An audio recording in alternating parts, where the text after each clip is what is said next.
Karena kan aku nggak ikut organisasi kan, di jurusan juga di kampus juga nggak ikut. Jadi pengen mencoba kesempatan lain, yaitu mencoba pertukaran mahasiswa ini. Ya, yang mana keluar pulau ternyata, dan diterimanya alhamdulillah di Universitas Udayana. Bali.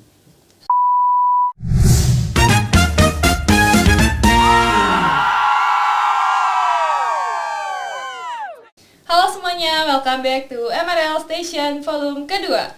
Nah, di episode kali ini kalian bakal ditemenin sama aku. Perkenalkan, nama aku Audi dari angkatan 2022 yang bakal nemenin kalian di episode kali ini. Nah, di episode kali ini kita bakal ngebahas tentang PMM atau Pertukaran Mahasiswa Merdeka. Dan aku juga udah ngajak teman-teman aku buat datang, buat ngobrol-ngobrol nih gimana sih PMM itu. Mungkin boleh langsung kenalan? Halo, perkenalkan nama aku Aksay Apriana dari angkatan 2022. Perkenalkan, nama aku Yuda Surya Pratama dari angkatan 2022 juga. Oke, halo Aksa Yuda. Halo, Kita ketemu lagi. Sebenarnya tadi udah ketemu di kelas ya. Iya, betul. Baru banget tadi. Baru banget tadi. Nah, hari ini aku mau nanya-nanya nih tentang PMM, boleh dong? Boleh dong. Boleh dong. Dipersilahkan. Nah, aku mau nanya dulu sebelumnya, kalian tuh dari angkatan berapa sih PMM? Angkatan ketiga. Angkatan ketiga, Ya, betul. Angkatan ketiga. Berarti emang PMM tuh baru ya? Iya, baru. Nah, aku mau nanya juga, PMM tuh apa sih sebenarnya? Jadi PMM itu program pertukaran mahasiswa merdeka, yang mana diadakannya itu oleh Kemendikbud. Jadi salah satu program dari Kemendikbud, yang mana pertukaran pelajar yang cakupannya itu nasional, seperti itu. Gitu. Jadi apa ya, kayak kalau ISMA kan internasional, Ya, betul. kalau PMM itu nasional Ya, cakupannya. nasionalnya, betul. Nah, itu tuh bebas milihnya univ mana aja. Ya, asal di luar pulau gitu. Di luar pulau Ya, kita di luar tempat dari- asal tinggal gitu. Kalau sepulau gak boleh, misal aku mau ke UGM. Iya, betul, nggak nggak bisa boleh kita, itu. nggak bisa Jadi milih. kita harus pilihnya itu dari luar pulau kita. Tuh. Nah, kalian milihnya kemana nih? Nah, jadi kita itu milihnya pilihan pertamanya itu di Universitas Udayana di Bali. Dan kebetulan kita juga sama-sama lulus di sana gitu, Ya, keterima di betul. sana. Sama-sama di Udayana Udayana, juga. betul. Iya. Nah, kalau buat milih univnya itu berapa banyak sih waktu daftar? Untuk pemilihannya itu kita dikasih kuota 7 ya. Iya, betul, 7 pilihan. untuk milih univnya tuh. Tapi dari 7 pilihan itu yang lebih diprioritaskan itu cuman tiga pilihan gitu. Sisanya hanya sebagai opsional gitu. Ya, betul. Tapi ada kemungkinan buat keterima di yang keempat gitu? Ya, Ada? kayaknya ada kemungkinan Ada juga juga untuk lulus di sana. Tapi emang yang diprioritaskan itu 3 pilihan Ya, teratas. ya, betul. Dan kebetulan kalian keterima di pilihan pertama. Iya, betul sama sekali. pilihan Masya Allah, pertama. tabarakallah. Masya Allah, tabarakallah. Alhamdulillah. Dipersatukan kembali. Bareng lagi. Soalnya sekelas ya. Ya, betul. Iya, Sekelas terus juga. ke kelas lagi di sana. Kebetulan kembali ya. Tapi aku lihat-lihat nih, kan kalau PMM tuh ada kelompoknya. Iya, betul. Kelompok juga nggak dipersatukan kembali? enggak dong. Kan mungkin Enggak. dari pihak PMM-nya juga pengen si anak-anaknya itu berbaur dengan teman-teman yang lain, berbeda yang gitu. senusantara. Betul. Oke, berarti beda-beda ya, ada yang dari luar pulau, misal ada di Kalimantan, Iya, betul. Sulawesi, Wah, banyak semuanya ada. banget. Sabang ada? Sabang juga ada. Merauke? Merauke, Ada. teman-teman Semua aku di juga sini ada. betul. Sebelah sisi Indonesia. Ya, betul. Kelihatan nggak ya? Semoga kelihatan ya. Semua ada. Oke, aku mau nanya nih, sebenarnya kenapa sih kalian pengen ikut PMM? Dari aku dulu ya. Ya, Mbak. Boleh. Untuk aku sendiri sih mungkin berawal dari aku riset-riset soal program Kampus Merdeka ya. Soalnya setelah itu aku coba riset lagi, terus ketemu programnya PMM 3, dan di situ ada kesempatan di mana kita tuh bisa belajar di luar pulau kan. Nah disitulah aku pengen, motivasi aku pengen ke sana. Kalau Aksay gimana nih? Kalau dari aku sendiri itu, aku itu ingin mencoba kesempatan lain di luar kampus, karena kan aku nggak ikut organisasi kan, di jurusan juga di kampus juga nggak ikut. Jadi pengen mencoba kesempatan lain, yaitu mencoba pertukaran mahasiswa ini. Ya, yang mana keluar pulau ternyata, dan diterimanya alhamdulillah di Universitas Udayana. Bali. Alhamdulillah. Alhamdulillah. Bareng juga Bareng nih, lagi. bareng lagi. Tapi ini emang rencana bareng gitu atau kebetulan? Mungkin rencana awal emang di pilihan Iya, pertama aja sih pilihan sebenarnya. pertama. Jadi pilihan pertamanya aja kita yang itu yang dibarengin sama. Iya. Selebihnya Beda. itu Kita berbeda. beda Oh pilihan. gitu. Oke. So, aku mau nanya lagi, sebenarnya kan kalian pendaftaran tuh. Nah, apa aja sih yang harus kita siapin kalau kita mau ikut PMM? Untuk persiapan sih otomatis pertama-tama niat dulu sih. Niat dulu. Benar, Kalau nggak ada niat kan nggak akan bisa Nggak akan daftar, maju, nggak akan gitu. maju gitu. Mm-mm. Terus niat pengen daftar, terus selepas daftar kan ada persyaratan yang harus kita tempuh lah ibaratnya. Yang harus disiapin kayak pertama-tama pasti keberkasan dah, Ya, berkas-berkas. pemberkasan itu.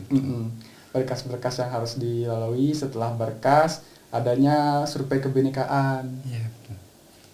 Yang dimana survei kebinekaan itu terdapat soal-soal yang dimana kita tuh lebih ke fokuskan ke toleransi kita terhadap perbedaan. Setiap perbedaan. Sukunya gimana? Iya, betul. Oke. Terus aku mau nanya lagi, kan tadi Yuda bilang kalau kita harus nyiapin pemberkasan. Nah, berkas-berkas apa sih yang harus kita siapin buat ikut PMM? Yang penting itu pasti identitas diri. Identitas diri. Terus nilai transkrip Transkrip nilai nilai. itu, surat persetujuan dari Kaprodi, Prodi. dari orang tua juga, buku rekening. Oh, buku rekening Iya, harus oh iya, juga. buku rekening juga, juga. ya, benar. Terus BPJS, BPJS. surat kesehatan, Sama juga sertifikat sertifikat vaksin vaksin. juga, Iya. betul. Oh, kalau BPJS tuh harus ada. Ya betul, itu penting banget Berarti harus ada. emang semuanya itu wajib banget Wajib, ada. Iya, Harus jadi banget ada. poin utamanya itu dari pemberkasan dulu. Jadi kalau misalkan kita lengkap semua, otomatis kan kita lolos berkas, terus bisa ke tahap selanjutnya itu survei kebinekaan Yang itu. tes kebinekaan yang tadi iya, itu. betul. Tapi ada wawancara nggak sih? Kebetulan enggak ya, Iya, enggak kalau ada. wawancara Cuman itu nggak hanya ada. survei kebinekaan sama berkas doang. Jadi kita cuma keberkasan Iya. dan juga Survei. tes kebinekaan. Iya betul. Iya, itu aja. Udah. Iya. Pengumuman Pengumuman Betul, lah habis pengumuman itu. habis itu. Berarti- Mudah bukan? sangat mudah. Yang penting niat. Yang penting nih. Iya kan? Banyak yang teman-teman kita juga yang sama Sebenarnya pengen daftar, gitu. sama daftar, tapi di pemberkasannya itu mereka nggak dilanjutin. Ya karena ada males atau apa Ih gitu. sayang ya. Iya kan, sayang Padahal kan banget. kesempatan Iya, juga. betul, Oke, aku mau nanya lagi nih. Nah, Ini lebih ke apa ya? Kayak kalian kan ke Bali nih. Nah, ada nggak sih sesuatu baru yang nggak kalian temuin di Bandung? banyak banget sih Banyak kalau banget. diceritain itu sesuatu yang baru yang nggak ada di Bandung itu. Mungkin kalau Bali itu sangat kental banget sama culture-nya, Iya. terus sama agamanya juga ya. Kita sesampainya di sana itu banyak banget culture shock-nya, yang mana mereka kan mayoritasnya umat agama Hindu ya, banyak sekali canang-canang di tengah jalan itu yang itu kan sesembahan mereka ya, peribadatan mereka, yang mana kita itu sangat takut banget kalau misalkan kita injek itu, takut tidak menghormati lah istilahnya. Apa-apa, gitu. Betul. Terus juga makanan. Jadi makanannya sih di Bandung kan meskipun ada makanan B2 itu, tapi jarang ya. Tapi kalau misalkan di Bali itu sangat Setiap terekspos jalan tuh banget pasti ya. ada. Betul. Pasti ada. Pasti ada jadi siap jalan tuh. Betul, sangat terekspos banget. Terus diliatin banget B2-nya tuh. Oh, Iya, di betul. displaynya Iya, tuh betul. B2. Heeh. Utuhnya itu ada diperlihatkan gitu. Kalau Yuda sendiri gimana? Kalau aku sih mungkin dari awal-awal dari perihal cuacanya ya itu panas banget di Bali itu. Betul. Soalnya kan kita kalau di UPI kan kita kan dekat-dekat Lembang kan, Iya. otomatis dingin kan. Orang taunya dingin. Orang taunya dingin, emang dingin juga gitu. Tapi ketika datang di Bali itu sangat panas gitu buat aku ya sebagai Iya, orang betul, Bandung tuh. Agak cukup sulit untuk menyesuaikan diri juga sih di bagian itunya juga ya. Mungkin itu sih sebagian itu.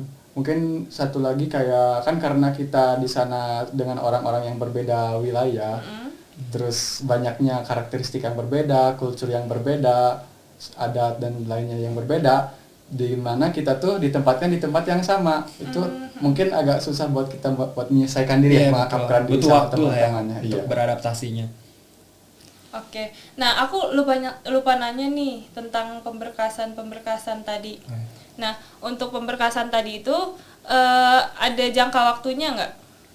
Ada. Kalau nggak salah itu ada jangka waktunya tuh, kalau nggak salah 1 bulanan gitu.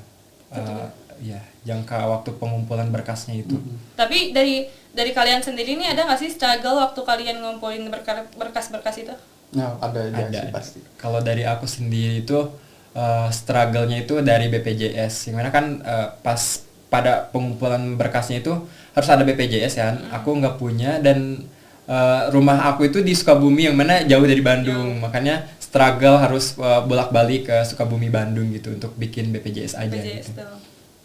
Tuh, kalau dari aku sih mungkin di bagian sertifikat vaksin sih ya. Soalnya waktu itu kan emang persyaratannya tuh kalau misalnya mau naik pesawat kan pasti harus ada surat vaksin kan. Sedangkan dari aku sendiri aku belum vaksin waktu itu. Terus kalau misalnya cari di beberapa klinik tuh stoknya tuh susah nyarinya. Soalnya kan itu di akhir-akhir Covid kan. Nah itu mungkin yang sulit buat aku. Terus tambahnya tuh mungkin kayak surat persetujuan dari prodi. Terus kayak penyesuaian konversi ya Iya, sama betul. PTN penerima yang di Udayana itu. Oh, karena harus sesuai atau gimana? Ya harus sesuai dengan mungkin dari kebijakan prodinya tuh kita tuh harus memilih MK yang ada di Udayana itu sesuai dengan relevan yang sesuai dengan apa yang kita Pelajari di UPI Oh, sekarang. berarti kalau misalnya aku ada manajemen event, berarti kalian harus- juga ya. apa gitu? Ya, Relevan setidaknya aja relevan dengan- gitu. Relevan. Setidaknya mirip-mirip biar bisa dikonversi ke prodi kita. Tapi kalau untuk matkul itu di sana berarti kalian jurusan pariwisata atau gimana? Nah, jadi untuk matkulnya itu emang pariwisata, tapi kita itu ditempatinnya di fakultas yang berbeda-beda. Iya, beda-beda prodi juga. Beda-beda prodi juga. Jadi kan ada misalkan kita ambil statistika nih. Kalau misalkan kita di UPI kan itu di MRL juga ada, tapi kalau kita di Udayana itu kita statistika itu di FMIPA. Terus Iya. apalagi ya, kita juga ambil banyak yang Terus meskipun kita ambil MK yang pariwisata juga jurusan itu berbeda juga. Iya. Ada yang pengelola perhotelan Iya, betul. atau pariwisata Pariwisata murninya. pariwisata murninya. Terus kayak traveling agennya gitu, Iya, lebih ke travel agennya gitu pariwisatanya. Dan masih banyak sih. Oke. Kalau untuk penyesuaian diri di tempat barunya susah nggak sih sebenarnya? Susah sih ya. iya, mungkin penyesuaian diri di tempat barunya itu lebih ke kayak kita itu jadi mahasiswa baru lagi di Iya. sananya. Jadi kita itu benar-benar awam, nggak tahu apa-apa, tapi mungkin terbantunya karena kita juga banyak teman-teman yang PMM yang bareng PMM, juga. jadi senasib lah Iya, ibaratnya. senasib. Jadi Jadi kita saling tolong mengurus menolong. apa-apapun bareng Bareng. gitu. Berarti dekat banget dong sama teman-teman PMM-nya. Iya, Iya, pasti. pasti. Karena kita punya pastinya ya punya grup gitu untuk memobilisasi si anak-anak PMM-nya itu. Terus di mana kan kita Yaudah. tinggal di lingkungan yang sama gitu, otomatis kan interaksinya tuh lebih sering dengan Iya, teman-teman gitu selepas kuliah maupun dari kuliah sepulangnya juga pasti interaksi lagi Iya. Bareng sama mereka. lagi. Iya, Jadi betul. kayak 24/7 Iya, banget betul, gitu, betul. kayak selalu bareng. Iya. Terus asramanya gimana kalau di sana? Nah kebetulan kan karena kami datangnya tuh barengan sama maba ya Mahasiswa yang di baru, ya, sana, betul. jadi di pihak Udayana tuh lebih memfokuskan yang mabanya terlebih dahulu buat ke asrama tuh.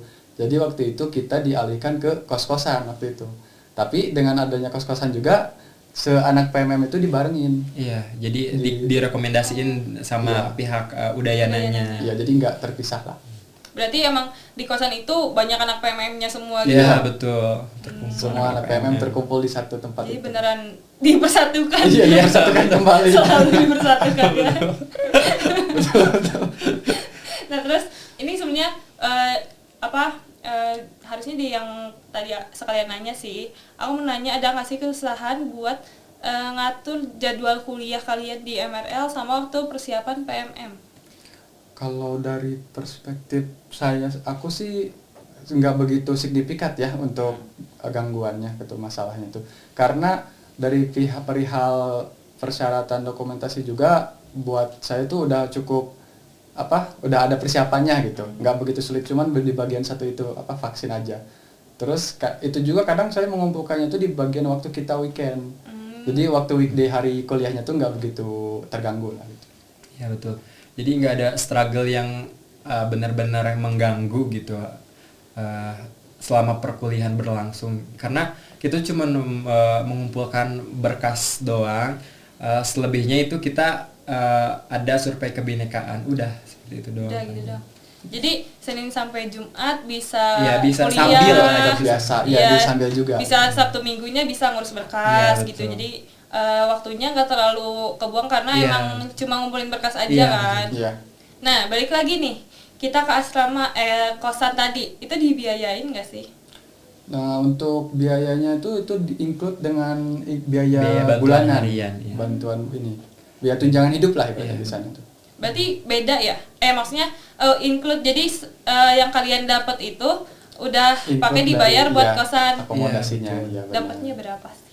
Kalau Untuk boleh tahu nih. angkatan kita sih per bulannya 1,5. 1.500.000. Iya, 1.500.000. Oh, kalau angkatan sebelumnya beda juga berarti. Ya, beda-beda. Jadi angkatan sebelumnya itu hanya mendapatkan 1.200.000 saja. Tapi beda-beda juga peraturannya. Ada yang mereka ditanggung UKT-nya. Kalau nggak salah itu kemarin tuh ditanggung UKT sebesar 2.400.000. Sedangkan kalau angkatan kita itu enggak. Ada. Tapi uang BBH-nya itu BBH dinaikin itu, ya, per bulan jadi itu dinaikin 1.500.000. Oh, jadi kalian bayar UKT tetap seharga yang di sana? Iya, betul. Enggak. Jadi kita itu Bayar bayar UKT itu UKT-nya tetap itu yang di tetap yang di Di UPI, UI. ya. Oh, gitu. Tapi dapat biaya hidup buat hidup di sana. Iya, Iya. betul. Oh, gitu. Betul. Menarik juga ya. Alhamdulillah. Alhamdulillah. Nah, aku pengen tahu sih kalau buat kegiatan-kegiatan PMM yang bikin beda dari kuliah biasa tuh apa sih? Perbedaan itu mungkin dari program modul Nusantaranya Iya, sih. betul. Jadi di PMM itu kita tuh ngadain modul Nusantara yang dimana tuh kita belajar budaya, kultur atau kegiatan sosial yang ada di tempat kita terima di PTN-nya yaitu di Bali gitu. Terus kita juga dikasih kesempatan untuk pergi ke tempat-tempat destinasi yang ada di sana dengan dibiayain baik dari akomodasinya, Ya, makannya. transportasi, makannya. Oh, tapi Dan itu lain sebagainya. di luar ini ya, di luar Dari uang BBH yang BBH tadi. tadi. Ya, di luar itu. BBH itu apa sih sebenarnya?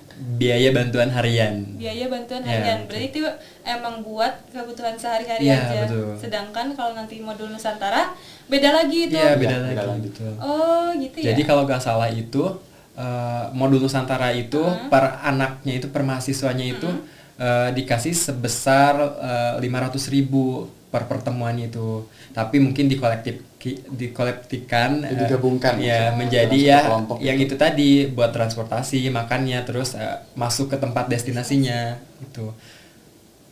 Ini itu. Oh, berarti 500.000-nya itu emang langsung dipakai buat transportasi, makan dan biaya destinasi wisata, nggak dikasih ke mahasiswanya langsung enggak. gitu. Jadi dikelola langsung oleh dosen modul Nusantaranya juga dengan LO-nya. Juga kita juga pas di akhir-akhirnya itu dalam rangkaian modul Nusantaranya Ya, itu ada kontribusi sosial Kontribusi ya. sosial yang dimana kegiatannya tuh di Pulau Nusa di Pulau Penida. Nusa Penida.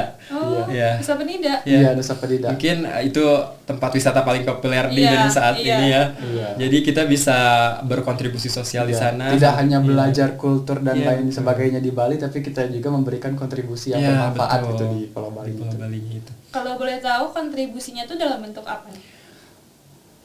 Sosial sih, lebih ke bentuk sosial. Pengabdian masyarakat.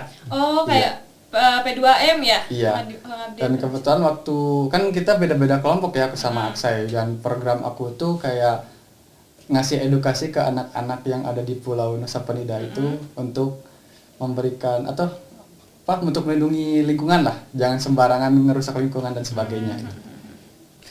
Jadi tiap kelompok tuh beda-beda programnya sih. Kalau dari kelompok aku sendiri mungkin hampir sama sih kayak Yuda. Aku itu berkontribusi ke anak-anak yang ada di sana di SDN 2 PET kalau nggak salah di Nusa Penida.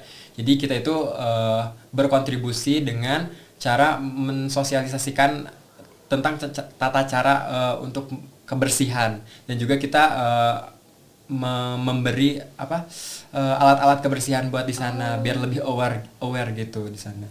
Soalnya emang udah topik yang hangat sekali ya di tempat destinasi, terus banyaknya Sampah. sampah-sampah Iya, kan. betul. Jadi untuk meminimalisir hal tersebut ya dari sejak dini itu Iya, harus betul.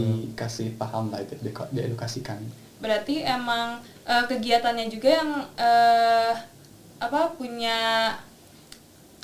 yang dibutuhin tuh kalian sediakan gitu Iya, kan. iya, Kayak betul. banyak berita kalau destinasi wisata banyak sampah, kalian menanggulangi hal itu gitu. Menyesuaikan dengan tempat kita berada lah.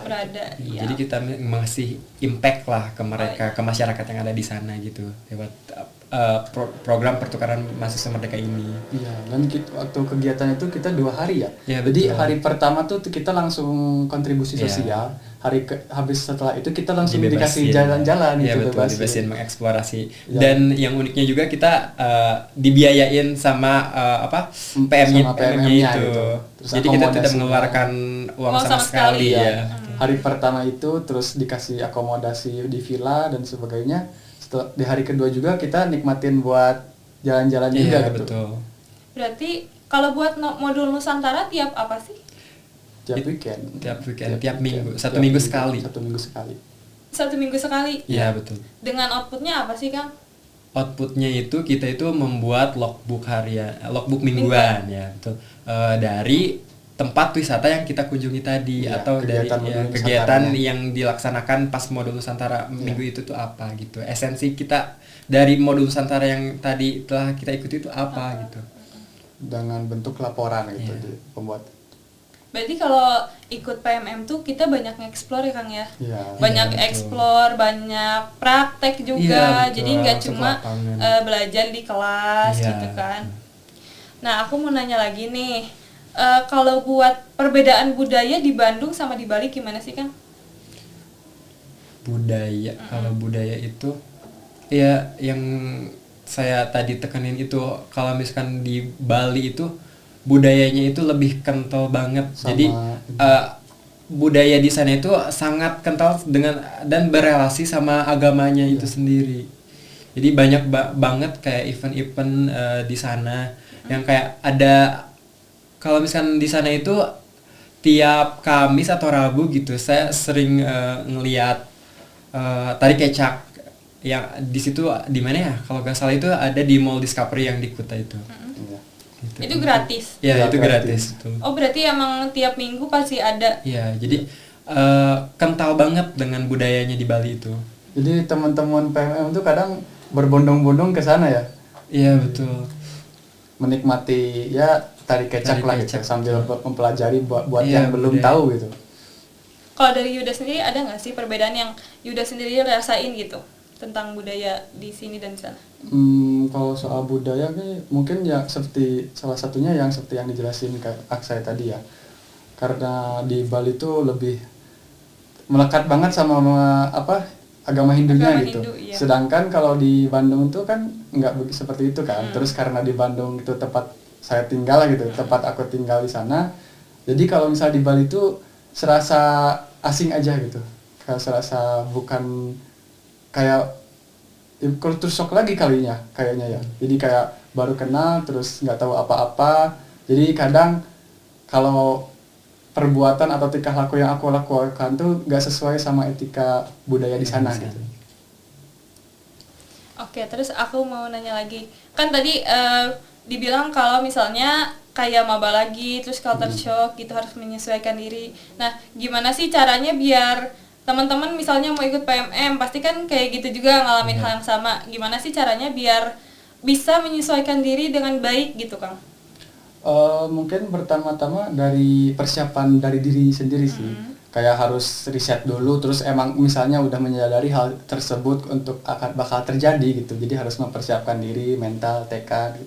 Setelah itu harus banyak-banyak berteman sama teman-teman PMM di sana. Kalau misalnya kalian cuman diem aja gitu, nggak menambah relasi atau berteman, mungkin itu cukup sulit kalau sendirian ya. Kalau misalnya ada teman kan dapat dibantu, terus punya orang lah di sisi gitu, jadi gak sendirian lah gitu, gak ngerasa sendirian. Setidaknya pelajarin dulu gitu budaya atau agama mayoritas yang ada di sana itu biar Iya. kita pas ke sana itu tahu apa yang boleh dilakukan dan apa yang tidak boleh dilakukan gitu. Jadi nggak kaget lah gitu ya. Kaget. Jadi emang kita harus punya teman dan juga relasi dari teman PMM-nya lah, atau mungkin dari universitas yang kita tujunya juga harus punya teman ya. Iya. Karena yang bakal banyak bantu kita tuh dari Pasti sana dari juga. teman itu. Oke. Terus aku mau nanya lagi nih, kalau buat kesusahan kalian sebagai muslim gimana? Apakah nyari makan atau tempat ibadah gitu? Oke, untuk kesusahan kita sebagai Muslim karena di sana mayoritasnya umat Hindu kan ya, mungkin dari segi makanan tuh awal-awal aja sih kita kesusahan cari makan, karena khawatir, takutnya ada yang mengandung beda. Iya betul, takut akan gak adanya makanan halal gitu. Tetapi pas selama kita di sana gitu, ternyata gampang-gampang aja cari makanan. Banyak gitu. loh kok kayak warung Jawa, terus ibu-ibu yang Muslim gitu betul, yang banyak banget. membuka warteg gitu. Jadi nggak begitu susah. Terus di dekat kosan juga emang kebanyakan orang Muslim gitu, ada banyak gitu. Meskipun nggak mayoritas ya, tapi cukup banyak. Dan kalau misalkan emang itu teman-teman kita yang bukan nonis juga, kita bisa tanya juga sih ke warungnya belinya. Misalkan di sana kan ada nasi jinggo juga ya. Iya. Kita juga awalnya itu takut apa itu nasi jinggo ya. Takut ada kandungan yang gak halalnya gitu. Tapi pas udah kita tanya-tanya sama ibu-ibu penjualnya, ternyata yang dijualnya itu halal, Muslim friendly lah gitu. Muslim friendly. Iya betul. Terus kadang yang ngejualnya juga orang Muslim gitu. Iya, enggak betul. kayak orang Bali semua. Iya betul. Oke, terus aku mau nanya lagi nih, benefit apa sih yang kalian dapetin sebagai anak PMM? Mungkin banyak sih, ada yang berupa material dan ada juga yang non material. Mungkin dari segi materialnya itu kita itu dapat transportasi dari tempat asal kita ke tempat tujuan kita, yang mana itu difasilitasi dengan tiket pesawat pulang pergi. Sesampainya di sana kita itu disambut juga sama mereka, diantar ke kosan juga, ke tempat tinggal. Meskipun tempat tinggalnya nggak tercover di luar dari biaya bantuan harian. Terus ya itu dia, biaya bantuan harian kita dapat sebesar 1.500.000 per bulannya, dan itu cairnya itu ada 2 termin. Pas kita itu 2 minggu setelah di sana ya. Setelah di sana kita dapat termin ke-1 yang mana itu untuk 3 bulan. Nah, buat teman-teman yang mau ikut PMM, jadi kalau misalkan itu harus preparing dulu uang buat bekal di sana sebelum uang BBH-nya itu cair gitu. Terus ada yang termin kedua sebesar 1.500.000 lagi gitu. Terus apa lagi ya? Mungkin buat non materialnya itu kita bisa bertemu dengan teman-teman di berbagai daerah gitu yang ada di Indonesia. Jadi kita juga pasti bakal mengetahui atau belajar juga tentang kulturnya mereka, tentang etika atau budaya atau kebiasaan dari tempat-tempat mereka tinggal. Terus kita juga kan jadi tahu karakteristik dari daerah orang gitu. Kayak misal orang Medan tuh ternyata gini, orang Lampung tuh ternyata gini. Terus bahasanya juga kita jadi tahu gitu, jadi familiar juga. Yang dimana kita tuh misal contoh orang Lampung nggak tahu bahasanya tuh kayak apa, tapi udah berteman sama orang Lampung, oh jadi gini bahasanya tuh. Jadi sedikit banyaknya itu kita banyak banget belajar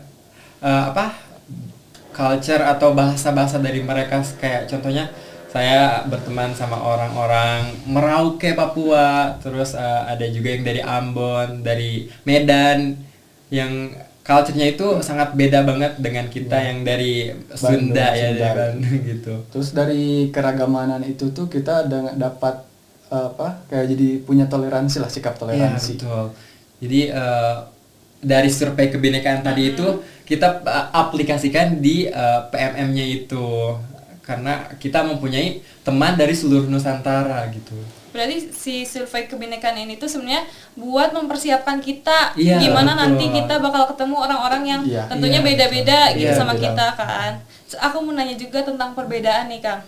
Nah, perbedaan apa sih yang kalian rasain jadi mahasiswa MRL sama jadi mahasiswa PMM? Kalau dari aku itu perbedaannya itu, kalau dari MRL kan kita harus well grooming, memakai seragam dan segala macam. Tapi kalau misalkan kita PMM di sana, kita itu bebas dengan tidak memakai seragam gitu. Tapi ya harus dengan ketentuan dan peraturan di Universitas Udayananya juga gitu. Mungkin itu.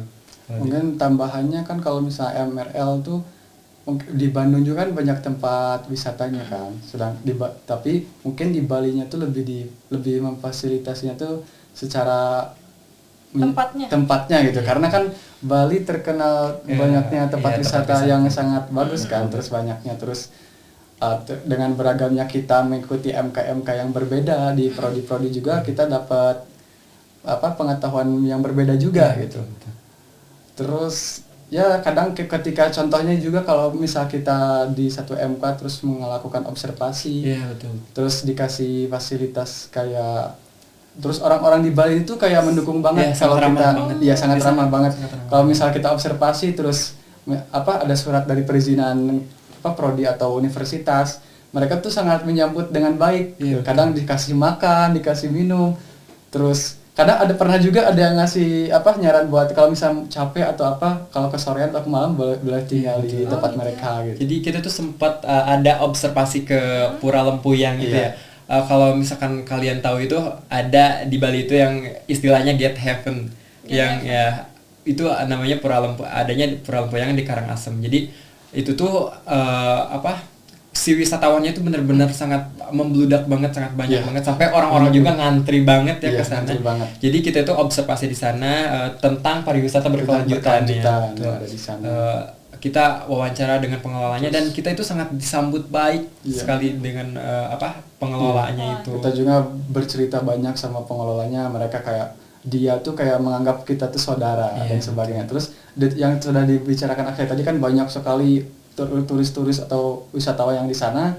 Dia bilang tuh bahwa ternyata warga-warga lokal juga untuk memberikan solusi dari permasalahan tersebut tuh mereka menawarkan untuk tinggal sementara di hunian mereka gitu. Bukan kayak tempat kayak hotel penginapan, tapi ternyata di rumahnya gitu. Mereka sendiri. Iya. Saking ramahnya mereka. Saking ramahnya dan tolerannya mereka tentang perbedaan atau orang luar gitu. Terus aku mau nanya lagi nih, kan pasti yang nonton ada yang mau ikut PMM juga nih, mungkin dari kalian apa sih tips and triknya biar bisa lolos PMM, atau gimana sih kita harus nyiapin diri kita gitu? Mungkin dari aku sendiri, tentuin dulu pilihan kalian mau kemana, tapi kalian itu harus memperhatikan juga konversi jurusan yang jurusan kalian sekarang itu apa, dan tujuan universitas yang akan dipilih, karena itu tuh menentukan buat pengkonversiannya. Jadi gak mungkin kan kita selama 1 semester belajar di universitas tujuannya selama 1 semester balik lagi ke UPI-nya, tapi kita nggak dapat apa-apa selama semester itu kosong. Jadi kita tuh harus mencocokkan dulu konversi mata kuliahnya, pas balik ke sini nanti bisa dikonversi dan aman, dan ikut lagi berkuliah seperti biasanya gitu. Yang relevan gitu ya berarti biar kitanya juga tetap update sama jurusan kita yang sebenarnya gitu. Oke, dari Yuda gimana nih Yuda? Kalau dari aku sih, kalau semisal kalian punya niatan buat daftar PMM di batch selanjutnya, kalau misal kamu niatan tersebut, coba aja dulu, jangan takut atau jangan merasa insecure, karena dilihat dari angkatan kita juga ternyata nggak begitu sulit seleksinya tuh, cuma hanya pemberkasan dan tes kebinekaan aja gitu, soal-soal tentang toleransi gitu. Jadi kalau misalnya kalian mau, daftar aja, karena seperti ada kasus di mana teman kita tuh pengen daftar sebenarnya, tapi karena ngerasa insecure atau ketakutan atau males kayak buat berkas-berkas, terus bilangnya nanti wawancara gimana, ternyata kan alhasil ternyata enggak kan sebenarnya. Jadi cobalah itu, jangan takut, terus riset juga, ada kemungkinan mungkin misalkan dari kita seleksinya seperti ini, tapi dari batch selanjutnya mungkin ada perubahan, jadi harus up to date lah dengan informasi. Mungkin segitu sih dari saya. Oke. Jadi kita udah ngobrolin banyak banget ya, mulai dari perjalanan kalian selama pemberkasan, nyiapinnya gimana, terus kita juga udah ngomongin gimana sih perbedaan jadi mahasiswa Emerald dan PMM, terus jadi mahasiswa PMM tuh apa aja benefitnya, apa yang didapat. Ternyata banyak sekali yang kita dapetin kalau kita ikut PMM. Jadi kita emang kalau bisa sih dicoba dulu aja Iya, ya, dicoba dicoba dulu dulu aja. aja, nggak ada salahnya iya, kan. banyak kok benefitnya nanti. Tuh, Nggak ada ruginya nggak ada kok. ruginya. Nothing tulus ya. Ya, betul. Nothing tulus. Dan kita juga udah dapet nih tips and trick dari lulusan PMM nih. Jadi kalian mungkin dari podcast ini bisa menerapkan kalau misalnya kalian mau daftar gitu. Nah, mungkin cukup sekian ngobrol kita hari ini. Aku minta makasih banyak banget sama Ya, Aksai sama sama-sama. Yuda. Makasih udah juga. mengundang. Kita cukupin sampai sini. Sampai ketemu di episode selanjutnya. Dadah.